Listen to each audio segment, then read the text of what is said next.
Olá pessoal, tudo bom com vocês? Esse aqui é a continuação, do estudo sobre o Apocalipse.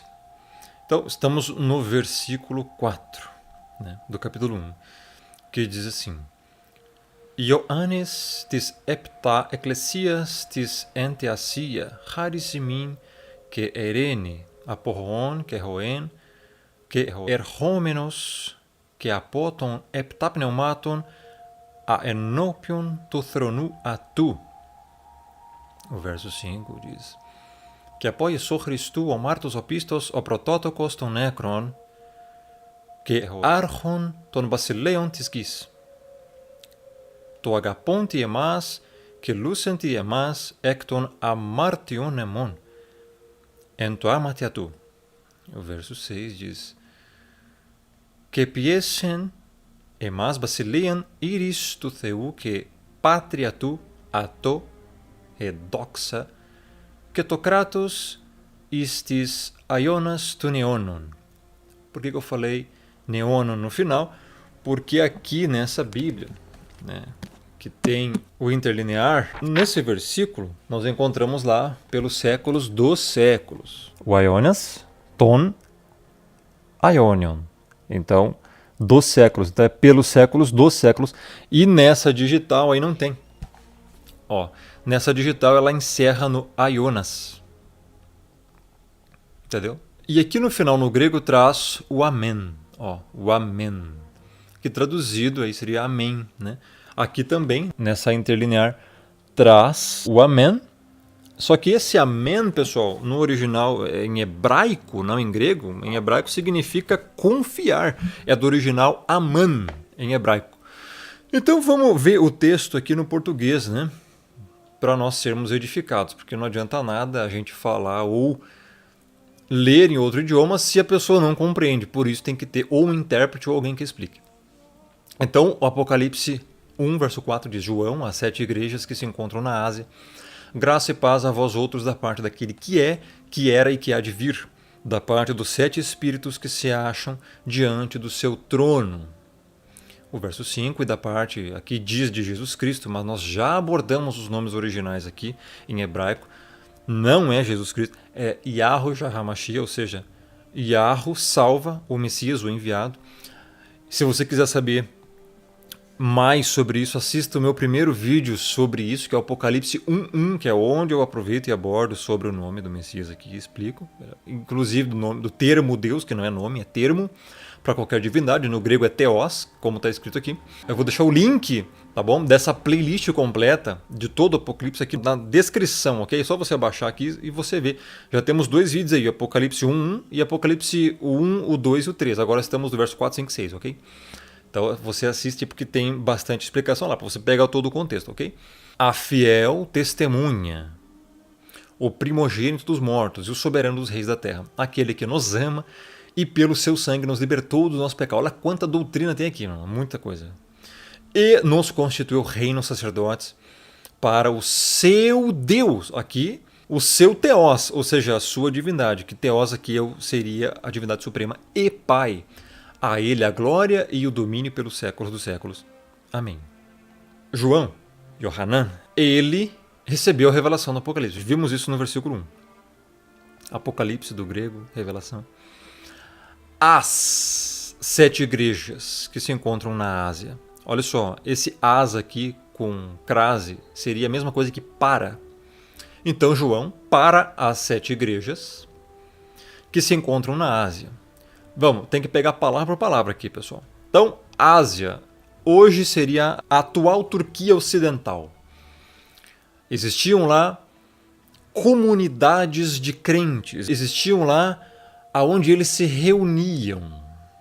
Crentes verdadeiros, salvos, a real igreja. Ficavam inclusive numa mesma estrada. Quando aqui fala igrejas, no grego é eclesias. Eu já fiz muito vídeo sobre isso, sobre esse termo eclesias, que é na verdade uma palavra composta, são 2 palavras juntas, eclesias.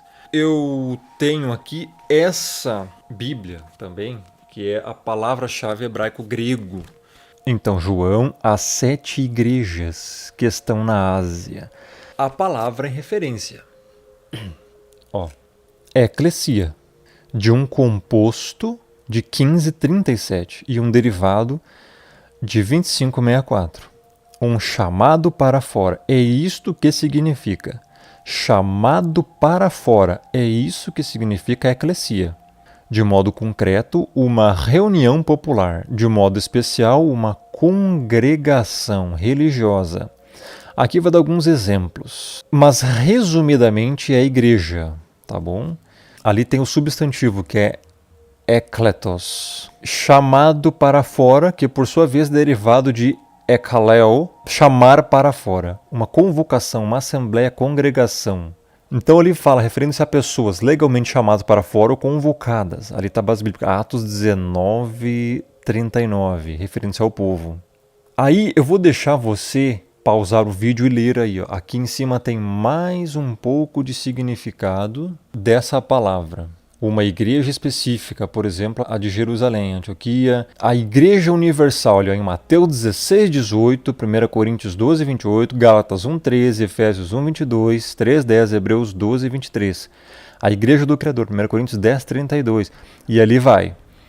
Resumidamente, pessoal, esta eclesias aqui, ó, que diz igrejas, as 7 igrejas, as pessoas têm que entender que não são aqui templos denominacionais. Templos denominacionais, templos de pedra, não foram ordenados a serem feitos, a serem construídos, biblicamente, na Nova Aliança. Então, aqui as pessoas têm que entender que se trata da igreja universal, não é a denominação universal. Quando a Bíblia fala que igreja universal, aqui no dicionário Strong, que eu mostrei para você, significa todos os eleitos para a salvação, todos os salvos, todos os regenerados, todos os convertidos que estão no mundo todo, independente do lugar, da localidade, compreendeu? Logo, quando a Bíblia fala ali as 7 igrejas, não se refere a 7 templos de pedra, a 7 denominações. Se refere simplesmente à totalidade de salvos. Só que nesse contexto do verso 4, refere-se especificamente o número total de crentes regenerados, genuinamente, que estavam lá na antiga Ásia. Ou seja, naquela mesma estrada haviam lá 7 locais, ou seja, 7 regiões aonde os regenerados iam para então adorar o Criador, estudar a palavra, meditar na Escritura e se reunir com os irmãos. A revelação do Apocalipse foi dada a eles. E hoje você tem a revelação do Apocalipse por causa da misericórdia e da graça do Criador. Então eu poderia falar muito mais coisas sobre esse termo aí, sobre o termo igreja. Mas esse vídeo ia ficar extremamente longo. Eu já tinha feito vídeo sobre isso, demorou 1 hora só para explicar sobre isso. Porque aí vão vir as pessoas que defendem as denominações, sendo que se você ler toda a Bíblia, meu irmão, você não vai encontrar nenhum lugar dizendo para serem criadas denominações. Porque o que esses líderes denominacionais fazem? Chamam a gente de desigrejado, chamam as pessoas que não vão em seus templos de desigrejado. Como é que alguém vai ser desigrejado se uma vez você está dentro da igreja, ou seja, o que é a igreja? É o corpo do Messias, é o corpo do Messias que é a igreja. Isso encontra-se em Colossenses 1:24, olha só. Agora me regozijo nos meus sofrimentos por vós e preencho o que resta das aflições do Messias na minha carne a favor do seu corpo, corpo do Messias, que é o quê? A igreja. O que é o corpo do Messias, o corpo do Cordeiro? São todos os crentes regenerados no mundo todo. Portanto, a igreja é isso. Não são templos denominacionais. E uma vez dentro da igreja, você não tem como sair mais. Você é regenerado, você foi salvo. A Escritura nos dá a garantia dessa salvação. Aquele que crê será salvo. Então, logo, a pessoa tem que entender que quando a Bíblia fala que em Apocalipse 1:4, as 7 igrejas, não está se referindo a denominações. E está se referindo à totalidade. Veja, a 7 igrejas. Nós já vamos entrar nesse número 7. É a totalidade dos salvos. Ok? Talvez eu faça um novo vídeo explicando apenas sobre isso. Porque o que está envolvido nessas denominações aí, meu irmão, você não tem noção da sujeira. Você não tem noção de quem é que manda em todas as denominações, em todos os templos denominacionais. Você não tem noção. Tem acordos feitos em ata. É aquela instituição que não se pode falar. Todas estão incluídas. Os líderes são obrigados, os líderes das matrizes são obrigados a terem essa ata e assinar essa ata em conformidade, se submetendo àquela instituição que não se pode falar o nome aqui, que começa com M e termina com RIA, ok? Só isso que eu posso falar. Todas estão incluídas. Por isso que, enfim, você vê todo esse tipo de heresia e lambança no meio dessas denominações. Ok? Portanto, eu repito, nenhuma denominação foi ordenada a ser instituída, meu irmão. Quando a Escritura na Bíblia fala igreja ou igrejas, são os crentes regenerados que estão em determinado lugar, ou no mundo todo. Então, João, as 7 igrejas que se encontram na Ásia. Aqui já foi. Essa parte em grego seria Ioannis tes epta ecclesias tes en theasia. Agora vamos para a parte. Graça e paz a vós outros. Da parte daquele que é, que era e que há de vir. Então, olha só. Graça e paz a vós outros. Sempre que você vê na nova aliança, você encontra um cumprimento de quem está escrevendo ou dizendo para escrever graça. Antes não tinha isso. Os profetas da antiga aliança diziam assim diz o Senhor, assim diz o Senhor, escreve, assim diz o Senhor. E alguém escrevia ou então eles falavam. Bem a nova aliança, então a graça é revelada ainda mais pelo Messias. Por isso, quando você vê Paulo falando, quando você vê João falando graça e paz a vós outros, não é à toa. É porque além da paz, aqui no hebraico shalom, né, você também tem a graça. No grego seria charis imin keirene. Então, graça e paz. Essa palavra graça, meu irmão, eu poderia fazer um vídeo aqui de 10 horas só sobre essa palavra. Só que ia demorar demais. Resumidamente, graça significa favor imerecido. Benefícios que você recebe e ganha sem ter feito nada para merecê-lo ou merecê-los. Resumidamente, é o sacrifício do Messias que ele fez no Calvário e a salvação feita pelo Pai. Ali é manifestada amor, graça, misericórdia, perdão, justificação, propiciação e muitas outras coisas. Muitos outros atributos e muitas outras virtudes do Pai e do Messias. Então a graça e a paz vêm em forma de cumprimento à igreja. João está aqui cumprimentando eles. Essa palavra graça, ela é aqui do grego charis, tão importante, porque se não fosse isso aqui, a salvação estaria comprometida. Totalmente. Por quê? Porque a salvação não é por méritos. E aí entramos em outro ponto. O ponto da salvação. Não é à toa que João está aqui dizendo graça e paz, pessoal. Charis. O versículo mais áureo que eu considero é Efésios 2, 8 e 9 sobre isso. Por quê? Lá diz assim, ó, tegar hariti, derivação de haris, estesosmene de apisteos, ou seja, porque pela graça sois salvos, mediante a fé. Graça. A salvação não é porque você escolheu a salvação. A salvação não é porque você fez algo para alcançá-la. A salvação não vem por você ser bonzinho. A salvação não vem por você fazer alguma obra. A obra é a evidência da salvação, a consequência da salvação e não a causa dela. A salvação é pela graça. Charis. E essa charis, essa graça é o quê? Favor imerecido. Alguém fez algo para você sem você merecer. Com isso concluímos que a salvação não é merecida, por isso tem que ser pela graça. E ela não é alcançada por méritos próprios, méritos humanos, e sim porque alguém fez algo para você poder ser salvo. Quem fez algo para você poder ser salvo? O Messias e o Criador. O Pai enviou o Filho para morrer no seu lugar. Nós vamos abordar isso aqui depois. E só por isso é pela graça e misericórdia. Ah, mas aqui diz mediante a fé, ou seja, tem que crer. Sim, tem que crer. E isto, o crer, não vem de vós. É dom do Criador. Ou seja, nem o crer vem de você, meu irmão. Até isso é dado de graça pelo Pai. Por isso que ele fala antes, em Efésios 1, da predestinação, que eu não vou entrar aqui nesse quesito. E aqui você vê no verso 4, assim como nos escolheu nele antes da fundação do mundo para sermos. Olha isso. Predestinação. Nos predestinou. Por isso que a graça, a fé para poder crer também, é dada apenas aos predestinados. É isso que a Escritura diz.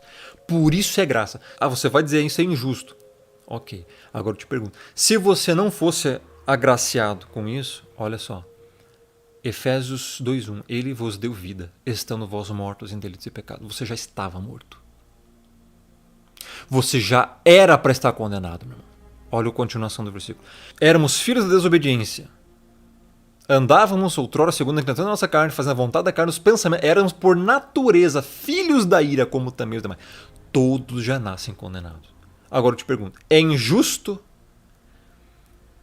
ele fazer isso aqui para você? Ó?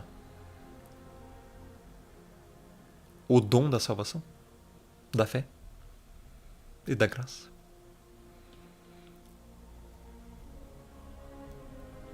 Por isso é graça. Favor imerecido. Ninguém merece a salvação. Por isso a salvação é o quê? Pela graça. Sois salvos. Tegaharite, porque pela graça. Este sosmeni, sois salvos. Diapisteos, pela fé, mediante a fé. Que tutu, que simon. Isso não vem de vós. Theutodoron, é dom do Criador. O que exergon inamitis cariste. Não vem de obras para que ninguém se glorie. Se a salvação fosse algo a ser alcançado mediante o que você pudesse fazer aqui na terra, a salvação seria por méritos. Não. Para que ninguém se glorie, por isso a salvação é pela graça, não de obras. Senão você ia chegar no dia do julgamento, eu fiz isso, portanto mereço a salvação. Não merece nada, isso não valida a salvação. Do contrário, a pergunta que surge é, por que o Messias teve que morrer? Você vê que não há contradição, meu irmão, no evangelho verdadeiro? Agora pega esses evangelhos humanistas aí, pseudo-evangelhos humanistas aí, desses caras, desses heréticos que estão aí blasfemando, dizendo que creem em livre-arbítrio, rejeitando a predestinação, inventando nomes, marcando data para arrebatamento, o que mais? Contradição do início ao fim. Agora, então, vamos voltar para o texto base, porque isso aí sobre Efésios 2, 8 e 9 foi apenas uma pincelada. Então, graça e paz a vós outros. Essa palavra paz, meu irmão, também tem tanta coisa que eu poderia falar aqui. Ela tem tantos significados. Ela significa tanto paz espiritual quanto unidade de volta, reconciliação com o Criador. Além disso, um cumprimento para outros que também são da igreja. Basicamente é isso, né? Da parte daquele que é, que era e que há de vir. Da parte daquele que é. Meu irmão, aqui já entramos na questão do eu sou. Ele é. Aqui já entra a questão do nome dele, porque o nome dele significa isso, Yah no hebraico. Eu sou. Aqui embaixo temos uma pequena explicação. aqui no verso 4. Essa apresentação e saudação do autor sugere que se considere como uma espécie de carta circular dirigida a 7 igrejas da província da Ásia, nomeadas no verso 11 e situadas na região da Ásia Menor, que hoje corresponde à parte ocidental da Turquia. 7, dado que esse número é símbolo de totalidade e perfeição. As 7 igrejas representam a todas as igrejas. Olha só agora. De que é, que era e que há de vir ou tem que vir. É uma alusão no nome divino revelado em Êxodo 3, 14 e 15, como eu já falei aqui muitas vezes. Lá fala do nome que ele revelou a Moisés. Êxodo 3, eu vou ler desde o verso 13. Disse Moisés ao Criador: eis que quando vieram os filhos de Israel, eles disseram: o Deus de vossos pais me enviou a vós outros. E eles me perguntarem: qual é o seu nome? O que lhes direi? Olha só, Moisés está falando: qual é o teu nome? Disse o Criador a Moisés: eu sou o que sou. Disse mais: assim dirás aos filhos de Israel: eu sou, me enviou a vós. Esse é o nome do Pai. Aqui no hebraico está, porque aqui não tem grego, aqui é hebraico, está, verso 14, aqui ó, o eu sou. Aqui ó, tá o Re, Yud, Re. Esse Re aqui é como se fosse o, ou seja, está direcionando, ele é o eu sou. Yud, Re. Yah, a pronúncia. Aqui também. Yah, a pronúncia. Aqui está o nome do Criador, de trás para frente, tá, pessoal? Então veja, o verso 14 revela o nome do Criador. Eu sou o que sou, ou eu sou. Aqui também, ó. Aqui está o Yah também. Ahayá, Ashar, Ahayá. Eu sou o que sou. E aqui, A, que é o Aleph. E aqui diz Re, Yud, Re. Hayá. Ou aqui só Yah. Por quê? Porque é eu sou. O Eterno. Isso significa que ele é o Eterno. O Criador aqui está revelando um atributo dele. E aqui no verso 15, veja onde é que está o tetragrama aqui. Yud, Re, Vav, Re. Aqui no verso 15 você já encontra, verso 14, verso 15. Disse então o Criador a Moisés: assim dirá aos filhos de Israel: o Senhor, quando fala que o Senhor, é o tetragrama. Yahuwah, em pronúncia. Que significa eu sou o que sou. Eu sou o Eterno. Ele está se revelando aqui em um atributo. Eternidade, ele é eterno. Então veja, voltando então para Apocalipse 1:4. Para você não ficar tão perdido aí, eu vou mostrar para você como está no interlinear aqui, beleza? Então, João, as 7 igrejas na Ásia, graça a vós e paz da parte do que é, do que era e o que vem. Olha só, interessante, né? Do que vem, ou seja, é uma certeza que ele vai vir. E da parte dos 7 espíritos que estão diante do trono dele. Da parte do Messias, né? A testemunha fiel, primogênito dos mortos, o soberano dos reis da terra, ao que ama a nós e que libertou a nós, né, dos pecados, nossos pecados, com o sangue dele, e nos fez reino, ou um reino, sacerdotes para o Criador. Continua aqui em cima. O Pai dele, olha só, o Pai dele, meu. A ele a glória e o domínio para os séculos dos séculos. Veja que não tem muito mistério. Basicamente, é bem isso aí, literalmente, que a gente está lendo. Mas, enfim, já falei a questão dos nomes. Assista o vídeo lá, o primeiro que eu fiz sobre essa playlist, sobre essa série, tá? Para você compreender, né? No original aqui não deveria ser Jesus Cristo, sim Yahushua HaMashiach, ok? Então, o Eterno, ele é autoexistente, ele não teve princípio. Ele é que formou o princípio, meu irmão. Por isso ele é o Todo-Poderoso, ele é o Senhor, ele é o Criador, ele é o Eterno. Então aqui está dizendo algumas coisas daquele que é, que era, porque ele era antes de nós, e que há de vir, ou o que vem. Ou seja, ele vai voltar. Olha o que o texto está revelando. Você acha que ele criou essas coisas todas e deixou assim a gente a ver navios, ao léu, ao vento, a nada, sem esperança de nada? Não, ele vai voltar. O Messias vai voltar e o Criador também, na Nova Jerusalém, no dia do juízo final, e está próximo. Da parte dos 7 espíritos que se acham diante do seu trono, aqui é a parte mais difícil de todos esses 3 versículos que eu já expliquei, que eu já li antes, quer dizer. Então, o que seriam esses 7 espíritos? Essa aqui é a grande dúvida. E eu tenho aqui, vamos ler aqui embaixo, eu também tenho depois que eu vou ler aqui na Bíblia. Vamos ver, aqui ó. Os 7 espíritos.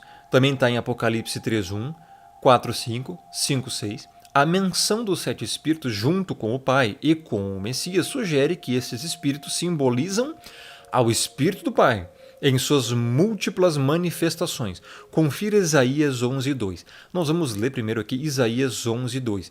Diz assim, olha só que interessante, né? Vou ler desde o 1 para pegar o contexto. Do tronco de Jessé sairá um rebento, das suas raízes um renovo. Repousará sobre ele o Espírito do Senhor. Aqui em hebraico, vamos ver se vai estar o tetragrama aqui. Exatamente. O nome dele aqui, Yahuwah, olha que interessante. Yud He Vav He.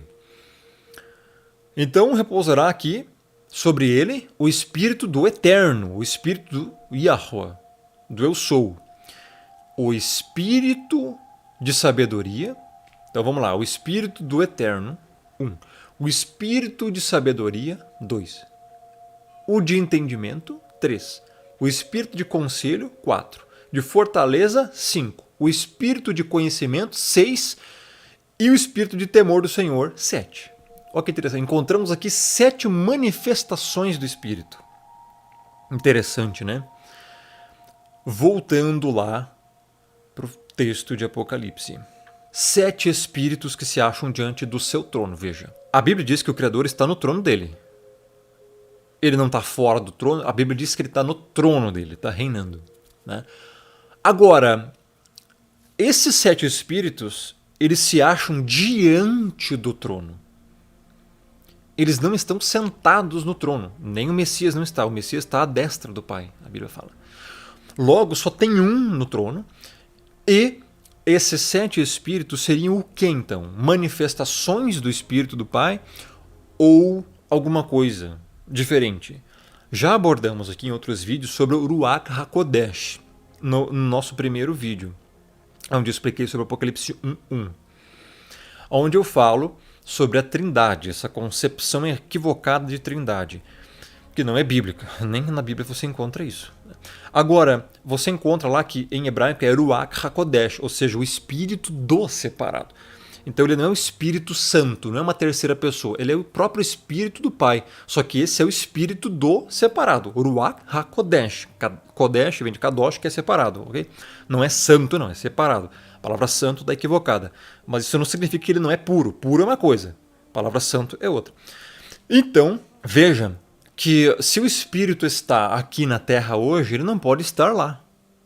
Creio eu que não seja o Ruach HaKodesh, esses 7 espíritos, mas sim, talvez, algum tipo de manifestação ou poder do próprio Espírito do Pai. Porque a Bíblia fala que o Messias enviou o Consolador para cá.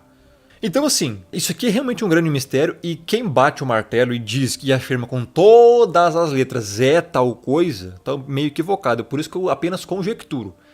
Eu acho que eu creio que possa ser, porque a Bíblia não revela quem são ou o que é de fato esses 7 espíritos. Então você não pode dizer o que é de fato. Entendeu? Bom, creio que a gente não precisa perder muito tempo, né, parado nessa questão.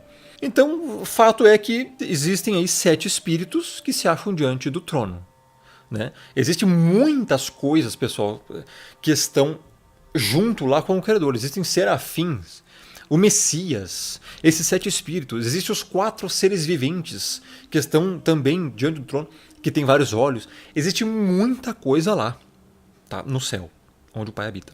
Então acho que a gente não precisa focar muito nisso aqui, né? Tem outras coisas pra gente falar também, ok? Lá, ó. Os 7 espíritos, ok? Então o 4151 a gente tinha deixado marcado aqui, ó. Eu vou só, se você quiser, eu vou deixar pausado aqui. Pneuma. Pause aí e leia. Rapaz, isso tem tanto significado, é muita coisa. Respirar, ar, vento, ar em movimento, espírito, mente. É muita coisa. Aqui também, olha só. Eu não vou ler tudo, senão vai ficar muito longo esse vídeo. Fôlego, o espírito vital de vida, o espírito racional, a mente, é muita coisa. Aqui do outro lado também tem. Olha isso. Um espírito de... É muita coisa, pessoal. A respeito do espírito do Pai. Tá tudo ali. Se você quiser dar pausa e ler. Ok. Será que do outro lado tem também? Tem. Nossa. Bastante coisa. Ali, ó, ela traz o Espírito Santo, mas tem que cuidar. Ó, é o Ruach HaKodesh. Ok. Ó, todas as bases bíblicas aí. Nossa, aqui também tem. Aí, ó, encerra ali, ó. Beleza? Então, pessoal, basicamente é isso, né? Pode significar muita coisa, ok? Aqui tem outras bases bíblicas. Então, vamos lá. E da parte do Messias, a fiel testemunha, o primogênito dos mortos e o soberano dos reis da terra. Olha só, já abordamos isso aqui nos vídeos passados, né? Sobre o primogênito, que significa primeiro gerado, ou seja, ele foi o primeiro gerado do Pai. O nome dele já abordamos aqui no vídeo passado, assista lá. A fiel testemunha. Vamos pegar o grego aqui, ó. Que apoia o Christu, o martus, o pistos, o protótocos. Martus é testemunha. Aí vem de mártir ou martírios, né, martirizados. Ou seja, por isso que ele é fiel testemunha. Olha isso. Ele foi morto. Foi martirizado. Só que essa palavra testemunha tem vários significados também. Ele é a própria testemunha do Pai, lá nas alturas. Ele estava lá com ele antes de vir para cá. E muitas outras coisas. Então ele veio dar o testemunho, pessoal. É o verdadeiro testemunho. Ele também é o soberano dos reis da terra. Não há ninguém maior que ele aqui. No grego diz assim, que é o Archon ton Basileon Tisgis, ou seja, o soberano dos reis da terra. Archon, soberano. Basileon, reis. Veja, soberano dos reis. Meu irmão, apesar do mundo estar como está, e ele está como está porque está sendo entregue a juízo, e é por isso que você está vendo tanta coisa ruim, mesmo assim, o controle supremo ainda está nas mãos do Messias e do Pai. Ele ainda é o soberano e vai continuar sendo o soberano dos reis da terra. Ele é que, na verdade, manda em tudo. Tá? Não é Satanás, não é elite. Só que Satanás e a elite eles estão recebendo poder por um pouco tempo. Isso lá para frente a gente vai ver. Tá? Estão recebendo poder para reinar. Porque é cumprimento profético. É juízo contra esse povo idólatra. É natural, normal. Tá? Mas continue confiando no Messias. Ele é o soberano. Creia nisso. Ele é o soberano dos reis da terra. Então, aqui, aquele que nos ama e pelo seu sangue nos libertou dos nossos pecados. Meu irmão, aqui tem tanta doutrina. Aqui seria necessário uns 3 vídeos só para explicar isso aqui. De 1 hora cada vídeo. Aquele que nos ama. Aqui no original, essa palavra não é qualquer tipo de amor. É agaponte, que vem da raiz de ágape. Na verdade, agape, porque o acento de agape, que é o amor incondicional, está no segundo alfa. Aqui está agaponte, que nos ama. Está no presente, isso aqui contínuo. Olha só, ele nos ama incondicionalmente, ao ponto do que, pelo seu sangue, ter nos libertado dos nossos pecados. Como eu falei no início do vídeo, olha só como tudo está encaixando. Éramos pecadores, filhos da ira, como também os demais, condenados. Por causa do seu muito amor, o Pai enviou o seu Filho para morrer no lugar da igreja e por isso libertou dos pecados. Os pecados estavam nos aprisionando à condenação, ao lago de fogo, meu irmão. O plano da salvação é esse, foi esse. E por causa do amor, porque ele não precisava. Meu irmão, o que nós somos? Nós não somos nada nem ninguém. Você acha que o Criador precisa de nós? Não precisa. Antes de criar a humanidade, ele já existia, ele era. Você leu o versículo anterior aqui? Aquele que é, que era e que há de vir. Então perceba, foi por causa do amor dele, meu irmão, incondicional. Amar quem não merece, graça, rares, favor imerecido, pelo seu sangue. Ele nos libertou dos nossos pecados. Como assim? Amartion, pecados. As pessoas têm que entender o que isso significa. Você estaria neste momento no lago de fogo se não fosse isso que ele fez. Você tem noção do que é isso? Tem noção do valor que isso tem? Isso é impagável. Isso é impagável, porque você não tem como pagar pela sua salvação. Você não tem como fazer nada para ser salvo, nada. Somos incapazes disso. Fomos corrompidos pelo pecado. Em Gênesis 3, Adão e Eva. Morremos espiritualmente, ao ponto de não conseguirmos a salvação. Não tem como, é impagável. Por isso que o salmista diz que a redenção da alma é caríssima, ninguém pode pagar. Ninguém humano pode pagar, por isso o Messias teve que vir. Olha o que é o Evangelho, meu irmão. O Evangelho é isso. Não é balela, não. Não é pseudo-reveladura, não. De data de arrebatamento, não. Que nem o fulaninho lá diz que prega o Evangelho da justiça e não da graça. Olha que absurdo. Como é que uma pessoa dessa pode se considerar o anjo da igreja? Ele se considera o anjo da igreja. Olha o nível que está o negócio.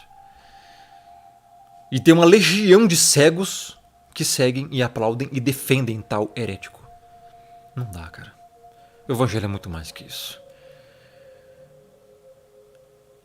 É o sacrifício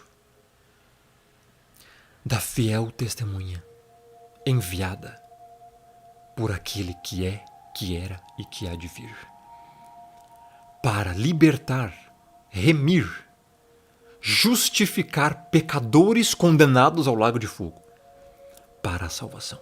Por quê? Por causa do seu muito amor. Porque ele escolheu amar você, meu irmão e minha irmã.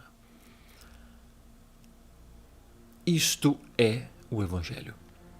Verso 6. E nos constituiu o reino. Olha o que... Você acha que encerra por aí? Você acha que a graça, que o amor dele por você encerra por aí, meu irmão? Além dele te livrar da condenação do lago de fogo pela sua misericórdia e compaixão, além dele te salvar dos seus pecados pela sua graça, pelo seu Filho, ele ainda, por muito amar você, te constituiu reino, te constituiu sacerdote para o seu Pai, para o Criador. Reino e sacerdote. Isso aqui vai se cumprir em sua totalidade lá em Apocalipse 21, Apocalipse 22. Aonde, depois do julgamento final, depois da glorificação, toda a igreja será serva do Messias. Então nós seremos seus servos, seus sacerdotes, e teremos novas coisas para fazer durante toda a eternidade, aprendendo conhecimentos e muitas outras coisas. Estamos aqui de passagem. Agora veja esta dádiva. E as pessoas rejeitam isso. Além de tudo, meu irmão e minha irmã, além de libertar dos pecados, além de perdoar, além de salvar, além de amar, ele ainda constitui você reino e sacerdote. Na Nova Jerusalém, quando a gente for abordar lá em Apocalipse 21 e 22, é uma nova cidade, a terra vai ser refeita, uma nova terra, vai ser tudo perfeito, pessoal. Não haverá mais pranto, nem choro, nem dor. O Criador estará com nós, será algo maravilhoso. Ali, porque assim, isso aqui a Bíblia está falando que já constituiu. No mesmo sentido de Romanos, vou ler agora aqui, 8, 29 e 30. Sabemos que todas as coisas cooperam para o bem daqueles que amam o Criador, daqueles que são chamados segundo o seu propósito. Porquanto aos que de antemão conheceu, a predestinação de novo, também os predestinou para serem conformes à imagem de seu filho, a fim de que ele seja o primogênito, primogênito, entre muitos irmãos, o primeiro gerado. O Messias é o cabeça. E aos que predestinou, a estes também chamou. Aos que chamou, justificou. E aos que justificou, a esses também glorificou. A glorificação da igreja já aconteceu? Não. Mas o texto está falando que já glorificou. Por quê? Porque isso aqui é uma cadeia inquebrável. Como eu já expliquei em outros vídeos, isso aqui é inquebrável e é certeiro. Da mesma forma, Apocalipse 1, verso 6, que nós já estamos aqui, ele já nos constituiu reino e sacerdotes. Já somos servos dele. Olha que interessante. E aí ele fala, para o seu Deus. Olha, a primeira menção aqui de Apocalipse dizendo para o seu Deus. Depois lá no capítulo 13, verso 12, ele fala 4 vezes. Para o meu Deus, meu Deus. Ou seja, ele mesmo depois de glorificado, porque Apocalipse foi escrito em 95 depois do Messias, ele continua falando, ele continua se referindo que o Pai é maior que o Messias. Ó, para o seu Deus, sua divindade, olha isso, seu Theos. Aqui no grego está o quê? Que poies enemas basilean. Aqui basilean é reis, tá? Reis por causa do reino, ou sacerdotes. Eristo Theu, a divindade suprema. Ó, que pátria tu, ou seja, e pai, né? A ele a glória e o domínio pelos séculos dos séculos. Aman, no original em hebraico ali. Quer saber o que é Kratos? Você tem curiosidade para saber o que é Kratos, né? Você já ouviu Kratos por aí. Tem o nome aí de um personagem, se não me engano, é o God of War. Colocaram Kratos. Kratos é domínio. Então, pelo século dos séculos. Ou seja, para todo sempre. É por isso que você deve dedicar a sua vida a Ele. Entregar a sua vida a Ele. Olha o que Ele fez. Olha o que Ele está fazendo. E eu vejo as pessoas querendo viver apenas para si. Amando mais a sua própria vida do que o Messias. Lembre-se do que Ele falou. Aquele que quiser salvar a sua vida, perdê-la. Por que ele disse isso? Porque olha o que ele fez. Ele se entregou por você. Como é que você não vai se entregar para ele? Como é que você não vai viver para ele? Por isso que Paulo fala, não vivo mais eu, mas o Messias que vive em mim. Viver para você mesmo é inútil. É o mesmo que estar condenado. Olha isso, em Mateus 16, 25 diz, porquanto quem quiser salvar a sua vida, perdê-la. E quem perder a vida por minha causa, achá-la. Esse perder a vida não é se matar não, tá pessoal? É você simplesmente não viver egoístamente. É você não amar a sua vida mais que ele. Porque ele fala, olha, do que aproveita você ganhar o mundo inteiro se você perder a sua alma? O que dará o ser humano em troca de sua alma? No dia do julgamento, você não vai ter nada para trocar por sua vida. Por isso que o Messias teve que morrer, meu irmão. Em Lucas também diz 9, 24. Pois quem quiser salvar a sua vida, perderá. Quem perder a vida por minha causa, esse a salvará. Quem quiser preservar a sua vida, perdê-la. E quem perder de fato, a salvará. Lucas 17, 33. Olhe, esses textos estão ensinando que a pessoa que não ama a Ele acima de todas as coisas não está obedecendo o maior mandamento. Amarás, pois, o Criador acima de todas as coisas e ao próximo como a ti mesmo. Quem ama a sua vida ou a vida de qualquer outra pessoa mais do que a mim não é digno de mim, ele fala. Mateus 10, 37. Quem ama seu pai e sua mãe mais do que a mim não é digno de mim. Quem ama seu filho ou sua filha mais do que a mim não é digno de mim. Quem não toma a sua cruz e vem após mim não é digno de mim. Quem acha a sua vida, perdê-la. Quem, todavia, perde a vida por minha causa, achará. Compreendeu agora esse contexto? Meu segundo canal no YouTube, Aprendendo de Verdade, deixa o like, compartilha aí, se inscreva nesse canal também. No próximo vídeo a gente vai abordar os outros versículos. o verso 7, 8, 9 e assim por diante. Tem muita coisa, meu irmão. Até a próxima.